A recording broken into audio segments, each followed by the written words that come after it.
Yeah, I was just told that we're supposed to say a couple of words here about John. We've been planning for 4 minutes. Yeah.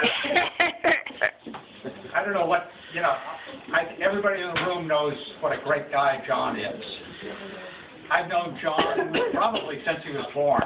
So he beat me, yeah. I've known John longer than anybody in this room here. So dish it, George. I can tell you, Dish he it. wasn't a nice guy. I probably too. We were all through that phase. Which part was that? I'll tell you what. One of the earliest memories I have of John was probably when we were both. I'm 5 years older than John. Oh. Oops. We now know. Ugly. When you're 10, 12 years old, and 5 or 6 years, that makes a big difference. Yeah. So John was just really kind of a little kid, and I didn't pay much attention to him. My brother Dick and I, a year younger than me, we were the Hauptsteigers running around, destroying everything that, normal 10, 12-year-old kids do. Cars. You weren't normal. And John's family moved back up from Florida. Yay. Yay, yeah. And so John came up as probably 8 or 9 years old. I'm taking a guess here. I think he was a little older. How old were you when you watched that? You were 12. 12 years old? Yeah, but he looked like he was 8, so I mean, it's fair. Pollyanna. Oh. Great. Yeah. Anyways. It was sometime around there. All these years back, 6 years ago. He came up, he was a Southern gentleman. John's always been a gentleman. He's always gotten along very well with everybody. Agreed. Amazing.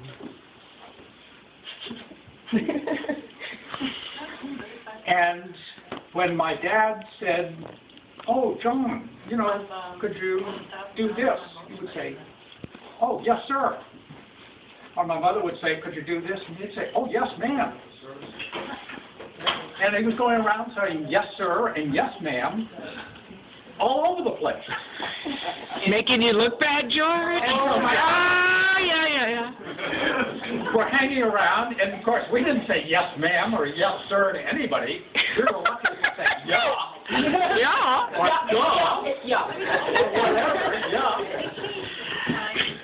And so, probably about the day after he arrived from Florida, I remember, John can probably fill in the memory here, but Dick and I, my brother and I, got a hold of John and said, "We'd like to talk to you about this, yes, sir." Ooh. Making you look bad, George? Making you look bad? The next time you go swimming, you may not come back again. Ooh. I can point out, they also had a shotgun. We probably threatened him with the shotgun. And they were pretty good shots, I know. Sure. Yeah. Oh. Yeah. I don't recall John ever stopped saying "yes, sir" or "yes, ma'am," but I think he continued doing it. But he was a little bit more discreet when. He still has that Southern gentleman thing. Yeah. It's sunk in. Good training. Yeah. It was great training. Actually, I wish, looking back on it, we had learned something. As my father, of course, the reason we were jumping on John is because my father was jumping on us, saying, "You boys could learn a lesson." That kind of thing.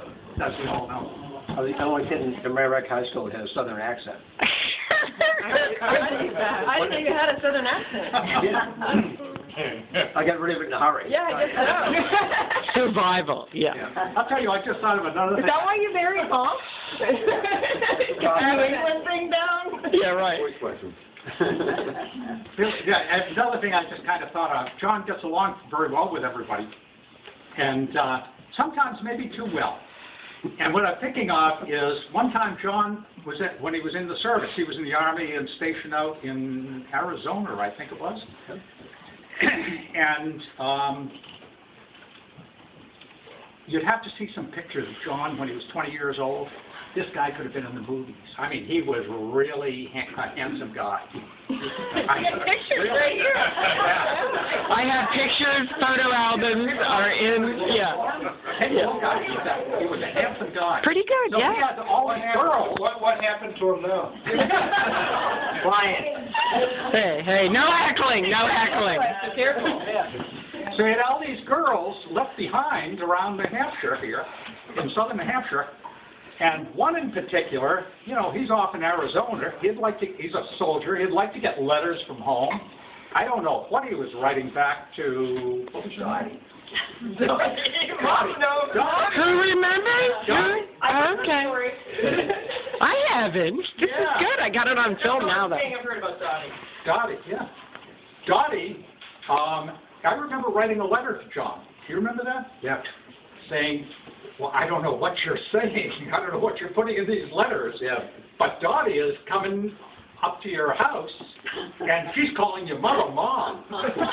Ooh. She's got it all planned out, how many kids you're going to have, all this kind of thing. She's just waiting for you to come back from the service. So, and I don't think he quite knew exactly what was happening. So, It's hard to be charming as John. luckily he had several other girls hanging around. One of them must have been Carol. You did? What, Carol? Johnson. Howard Johnson. Are we going to talk about beef too? No. But he was there with Dottie, and we were, I think Carol and I were. And that's where you met? No, and I met him at Kansas. Yeah. Yeah. But you remember Dottie. I never knew about all this stuff. Well, Cool. what's his name? That owns, what's his first name? The Murphy? Mr. Jean that owns. Oh, yeah. Fred. Gene So mad at Sweetway. He worked at Gene Johnson, married Dottie. Oh, that's right. Yeah. That's right. Dottie. Dottie. Yeah. Which is like 3 houses away from where Mom lived. Yep. Oh, okay. Jean, I think, is still concerned about what you do with Rosemont. Oh. Did you ever get married? I don't know. I, for one, am glad. I love the family you have now. It's like my adoptive family. I love every one of your kids, your grandkids. I just feel like they're mine. So, We're fine. Sure. Yeah. I'm proud of John. He had a big portrait. okay, George. Back to George. See where you opened up? John's a great guy. There's no question. I think everybody here would agree with me. Super guy. Oh, yeah.